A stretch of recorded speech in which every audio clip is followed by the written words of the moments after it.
নমস্কার বন্ধুরা, অজানা রহস্য দুনিয়ায় আপনাদের সকলকে স্বাগত জানাই।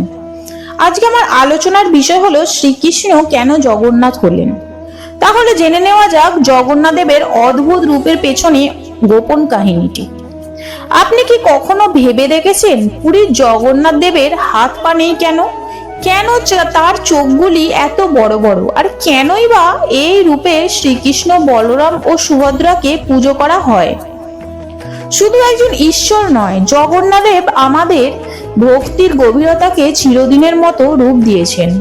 আর এই রূপের পেছনে রয়েছে এক বিস্ময়কর কাহিনী, যা শুরু হয় দ্বারকার শেষ দিন থেকেই।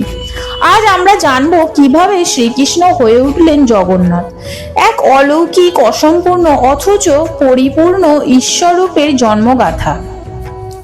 মহাভারতের যুদ্ধ শেষে দ্বারকা রাজ্য কিছুদিন স্থির থাকলেও শেষ সময়টি ছিল অত্যন্ত বিষণ্ণ। ঋষিদের অভিশাপে যাদব বংশের ধ্বংস অনিবার্য হয়ে দাঁড়ায়। এই সময় এক গোপন জায়গায় শ্রীকৃষ্ণ তপস্যা করছিলেন। ঠিক তখনই এক শিকারী জড়া তাকে হরিণ ভেবে তীর ছুঁড়ে বসায়। তার পাকে হরিণের কান ভেবে তার উপর নিক্ষিপ্ত করেন মৃত্যুবাণ। শ্রীকৃষ্ণ সেই সময় নিজের মৃত্যু মেনে নেন। তার দেহ পড়ে থাকে মর্তে, কিন্তু সেই দেহ সাধারণ দেহ ছিল না। এটি ছিল দিব্য দেহ, যা আগুনেও পুড়ত না এবং জলেও গলতো না। শোনা যায় তার হৃদয়টি অংশটি অক্ষত থাকে এবং এটি ভেসে ভেসে পৌঁছে যায় সমুদ্রের তটে। পুরীর রাজা ইন্দ্রদুম্ন এক রাতে এক অলৌকিক স্বপ্ন দেখেন। স্বপ্নে ভগবান নারায়ণ বলেন, আমি উপকূলে রয়েছি এক বুড়ো রূপে, আমাকে খোঁজো এবং প্রতিষ্ঠা করো। রাজা সেই বস্তুকে খুঁজে পান সমুদ্র তটে। তা ছিল এক উজ্জ্বল কাঠখণ্ড, যা না ভাসে না ডোবে। সেই নারদের কথায় রাজা বুঝতে পারেন এই কাঠখণ্ডই শ্রীকৃষ্ণের দেহের অংশ এবং এতে ভগবান বিরাজ করছেন। রাজা সিদ্ধান্ত নেন এই কাঠ দিয়েই দেবমূর্তি গঠন করা হবে।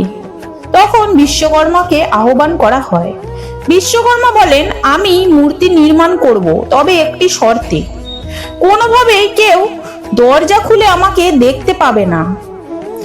যদি কেউ দেখেন, আমি কাজ শেষ না করেই চলে যাব। রাজা রাজি হন, কিন্তু অনেক দিন কেটে যায়। কোনো শব্দ নেই, কোনো সাড়া নেই। রানী গন্ধর্বী কল্পনা করতে থাকেন যে বিশ্বকর্মা হয়তো মারা গেছেন।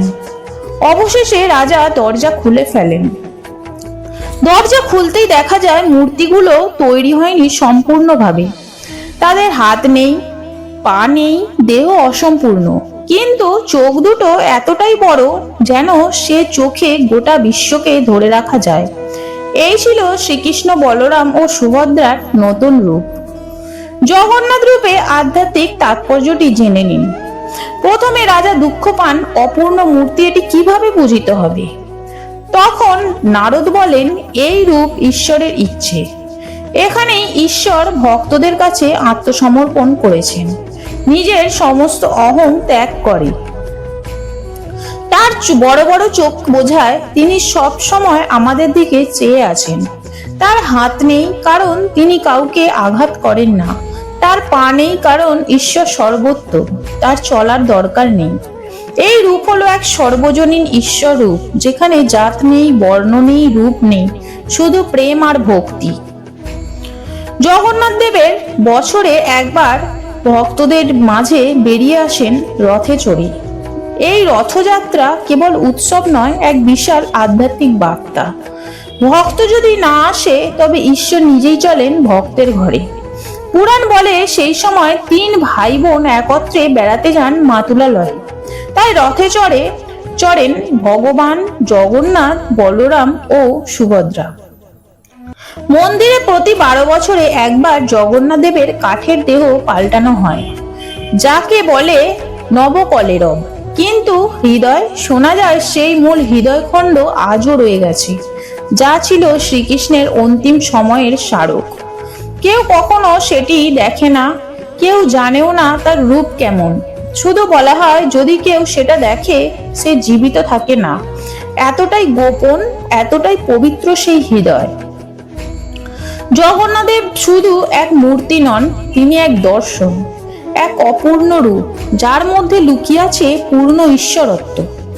এক রহস্যময় চোখ, যেটা আপনাকে চুপচাপ বলে, ভক্ত, আমি সব জানি, সব দেখি, এবং আমি সব সময় তোমার সঙ্গেই আছি।